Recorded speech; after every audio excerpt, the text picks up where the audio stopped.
The way I got started in the flying business, my son, we were in my first marriage, we lived on a rice farm. And Kelly was always around airplanes, and when he got older, he would flag for the airplane when we're doing the rice fields. And he was very interested in that. So when he went to college some, and then he decided that he wanted to be an ag pilot. In Arkansas, if you have your own farm, you don't have to have a commercial license. You can fly your own farm. So he got into that, and we bought him a Super Cub to learn how to really fly after he got his private license. And then he went to an ag school. So he traded out time with his little Super Cub to time in training with the GPS and all that. So he came home and we started the business, and he did very well. Then he left, and I set up the bookkeeping and all the accounting functions, and the farmers knew me because I've been here all my life. And so I decided I can do this. I'm going to do it. I'm going to make it work. And I did. And after a few years of hard struggles and marrying Rick Watts, my husband, life has been great for me. And I'm a happy camper at K&P Flying Service.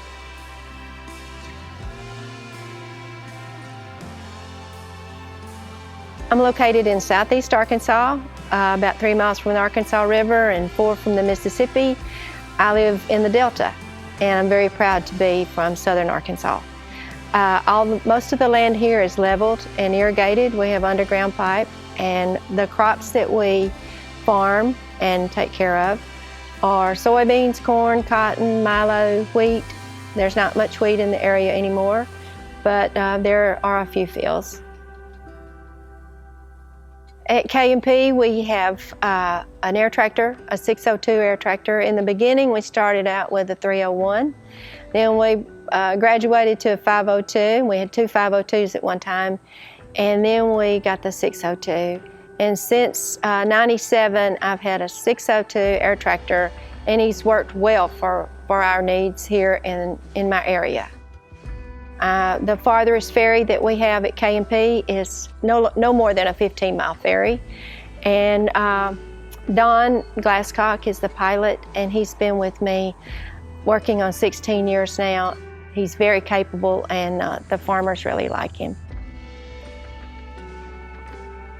For someone that really wants to get in the business, a determination is the hardest part to me.